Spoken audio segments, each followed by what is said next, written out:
Hi dears, അസ്സലാമു അലൈക്കും. എല്ലാ കൂട്ടുകാർക്കും നമ്മുടെ ഈ ഒരു വീഡിയോയിലോട്ട് സ്വാഗതം. അപ്പോൾ എന്തൊക്കെയുണ്ട് എല്ലാവരുടെയും വിശേഷങ്ങൾ? എല്ലാവർക്കും സുഖമാണെന്ന് വിചാരിക്കുകയാണ്. നമ്മൾ കുറേ ദിവസമായി ലോങ് വീഡിയോസൊക്കെ ഇട്ടിട്ട് കുറച്ച് ഇഷ്യൂസ് കാരണം കൊണ്ട് നമുക്ക് വീഡിയോസ് ഒന്നും ഇടാൻ പറ്റിയിട്ടില്ല. അപ്പോൾ വീഡിയോ എല്ലാവരും ഫുള്ളായിട്ട് സ്കിപ്പ് ചെയ്യാതെ കാണുക. ഇഷ്ടമായി കഴിഞ്ഞാൽ മാക്സിമം എല്ലാവരും ഒന്ന് സപ്പോർട്ട് ചെയ്യുക കേട്ടോ. അപ്പോൾ ഞാൻ ഇന്നൊരു ചിക്കൻ അൽഫാമിൻ്റെ റെസിപ്പി ആയിട്ടാണ് വന്നിട്ടുള്ളത്. അപ്പോൾ ആദ്യം തന്നെ ഞാൻ ചിക്കനൊക്കെ കഴുകി വൃത്തിയാക്കി വെള്ളം പോകാൻ വേണ്ടിയിട്ട് ഒരു കൊട്ടയിൽ ഇട്ട് വെച്ചിട്ടുണ്ടായിരുന്നു കേട്ടോ. അതിനുശേഷം നമ്മൾ ഉള്ളിയൊക്കെ ചതച്ചെടുക്കുന്ന ഉരക്കല്ലില്ലേ, അത് വെച്ചിട്ട് ചിക്കനെ നന്നായിട്ട് അടിച്ച് പരത്തി എടുത്തിട്ടുണ്ട്. എന്നിട്ട് നല്ലപോലെ ആഴത്തിൽ വരഞ്ഞു കൊടുത്തിട്ടുണ്ട് കേട്ടോ. മസാലകളൊക്കെ ഉള്ളിൽ പിടിക്കാൻ വേണ്ടിയിട്ട് നല്ലപോലെ തന്നെ വരഞ്ഞെടുത്തിട്ടുണ്ട്.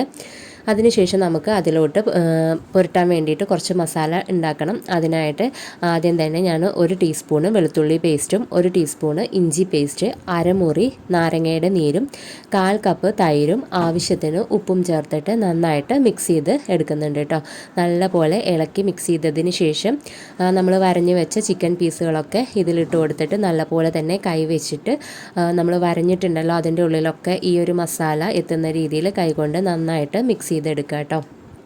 അപ്പോൾ ചിക്കൻ പീസസിൽ ഞാൻ നന്നായിട്ട് തന്നെ വരഞ്ഞെടുത്തിട്ടുണ്ട്, ഉള്ളിലൊക്കെ ഉപ്പും മസാലയൊക്കെ പിടിക്കാൻ വേണ്ടിയിട്ട്. എന്നിട്ട് കൈ വെച്ചിട്ട് നന്നായിട്ട് ഇതുപോലെ മിക്സ് ചെയ്തെടുത്തിട്ടുണ്ട്. ഇനി അത് കുറച്ച് സമയം അവിടെ ഇരിക്കട്ടെ.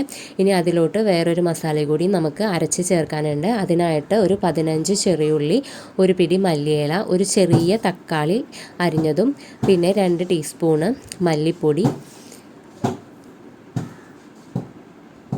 പിന്നെ ഒരു 1/2 ടീസ്പൂണ് മഞ്ഞൾപ്പൊടി, ഒരു 1/4 ടീസ്പൂണോളം ചെറിയ ജീരകം, ഒരു 3 ടീസ്പൂൺ മുളക് പൊടി കേട്ടോ. ഇത് കടയിൽ നിന്ന് വാങ്ങിയ മുളക് പൊടി ആയതുകൊണ്ട് എരിവ് കൂടുതലാണ്, അതുകൊണ്ട് ഞാൻ കുറച്ചാണ് ചേർക്കുന്നുള്ളൂ. പിന്നെ നിങ്ങൾക്ക് കളറ് നന്നായിട്ട് വേണമെന്നുണ്ടെങ്കിൽ കാശ്മീരി മുളക് പൊടി എടുക്കാം കേട്ടോ. അതാവുമ്പോൾ നമുക്ക് എരിവും കുറവായിരിക്കും. പിന്നെ 1 ടീസ്പൂണ് കുരുമുളക് പൊടി, 1 ടീസ്പൂൺ ഗരം മസാലപ്പൊടി, കുറച്ച് ഓയിലും കൂടെ ചേർത്തിട്ട് നന്നായിട്ടൊന്ന് അരച്ചെടുക്കുക കേട്ടോ. ഈ ഒരു ടൈമിൽ ചിക്കൻക്ക് നല്ല കളറ് കിട്ടണമെന്നുണ്ടെങ്കിൽ നമുക്ക് കളർ പൊടിയൊക്കെ മിക്സ് ചെയ്യാം, റെഡ് കളറ് ഇട്ട് കൊടുക്കാം. ഞാനിപ്പോൾ ഇവിടെ കളറൊന്നും ചേർക്കുന്നില്ല. അപ്പോൾ അരച്ച് വെച്ച ആ മസാലയും കൂടെ ഈ ചിക്കനിലോട്ട് ഇട്ടിട്ട് നന്നായിട്ടൊന്ന് കൈകൊണ്ട് തന്നെ നമ്മൾ എല്ലാ ഭാഗത്തും എത്തുന്ന രീതിയിൽ നല്ലപോലെ മിക്സ് ചെയ്തെടുക്കുക കേട്ടോ. എന്നിട്ടൊരു 4-5 മണിക്കൂർ അവിടെ റെസ്റ്റ് ചെയ്യാൻ വെക്കുക. ഞാനിപ്പോൾ ഇത് ഉച്ചയ്ക്ക് ആക്കി വെച്ചിട്ടുണ്ട്. ഇനി വൈകുന്നേരം ഒരു 6-7 മണി ടൈമിലാണ് കേട്ടോ ഇത് ഉണ്ടാക്കിയെടുക്കുന്നത്. അതിനായിട്ട് നമ്മൾ ഒരു ഓവൺ എടുത്തിട്ടുണ്ട്. എയർ ഫ്രൈ ഓവനിലാണ് കേട്ടോ ഞാനിത് ഫ്രൈ ആക്കി എടുക്കുന്നത്. അപ്പോൾ ആദ്യം തന്നെ അതിലോട്ട് എണ്ണയൊന്ന് തടവി കൊടുത്തിട്ട് ചിക്കൻ്റെ പീസസുകൾ നിരത്തി വെക്കുന്നുണ്ട് കേട്ടോ.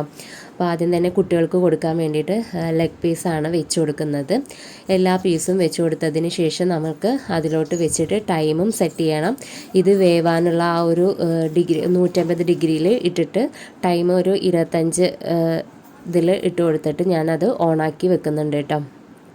അപ്പോൾ അത് ആ ഒരു 0-ൽ എത്തുമ്പോൾ ഒരു ബെല്ല് ഇങ്ങനെ അടിക്കട്ടോ, ടിങ് ടിങ്ന്ന്. ആ ഒരു ടൈമിൽ നമ്മളത് പുറത്തെടുത്തിട്ട് വീണ്ടും എണ്ണയൊന്ന് തടവി തിരിച്ചിട്ട് കൊടുത്തിട്ട് വീണ്ടും അതുപോലെ ടൈമും ആ ഡിഗ്രിയും നമ്മൾ അത് മാറ്റേണ്ട ആവശ്യമില്ല. 150 ഡിഗ്രിയിൽ തന്നെയാണ് അത് ഇട്ട് കൊടുക്കുന്നത്. അപ്പോൾ അത് ടൈം മാത്രം ഒന്ന് നമുക്ക് തിരിച്ച് സെറ്റാക്കി കൊടുക്കണം കേട്ടോ, അത് ഓൺ ആവണമെങ്കിൽ. അപ്പോൾ ഇവിടെ ഒരു ഭാഗം വെന്ത് വന്നിട്ടുണ്ട്. ഇനി അതിലോട്ടൊന്ന് എണ്ണ തടവിയതിന് ശേഷം അത് മറിച്ചിട്ട് കൊടുത്തിട്ട് വീണ്ടും അതുപോലെ നമ്മൾ ടൈമും ഇതൊന്ന് സെറ്റ് ചെയ്തിട്ട് വെച്ച് കൊടുക്കുക. അപ്പോൾ നമ്മുടെ അടിപൊളി അൽഫാം ഇവിടെ റെഡിയായി കിട്ടിയിട്ടുണ്ട് കേട്ടോ. നല്ല ടേസ്റ്റ് ഉണ്ടായിരുന്നു. ഈ റെസിപ്പി ഇഷ്ടമായിട്ടുണ്ടെങ്കിൽ തീർച്ചയായിട്ടും നിങ്ങൾ വീട്ടിലൊന്ന് ട്രൈ ചെയ്ത് നോക്കുക കേട്ടോ. കാണാൻ ലുക്കില്ലാന്നേ ഉള്ളൂ, നല്ല ടേസ്റ്റാണ്. നമുക്ക് കളർ വേണമെന്നുണ്ടെങ്കിൽ കളർ പൊടിയൊക്കെ ആഡ് ചെയ്യാം കേട്ടോ. ഞാനിവിടെ ആ കളർ പൊടിയൊന്നും ചേർക്കാത്തത് കൊണ്ട് അങ്ങനെ വലിയ കളറോ കാണാനുള്ള ആ ഒരു ഭംഗിയൊന്നുമില്ല. പക്ഷെ നല്ല ടേസ്റ്റാണ്, ഉള്ളിൽ നല്ല സോഫ്റ്റ് ആയിരുന്നു കേട്ടോ. അപ്പോൾ കുട്ടികൾക്ക് ധൃതിയായി കഴിക്കാൻ, അപ്പോൾ അത് വേഗം ഞാൻ സെറ്റാക്കി കൊടുത്തിട്ടുണ്ട്. ബാക്കിയൊക്കെ ഇനി ഉണ്ടാക്കിയെടുക്കണം.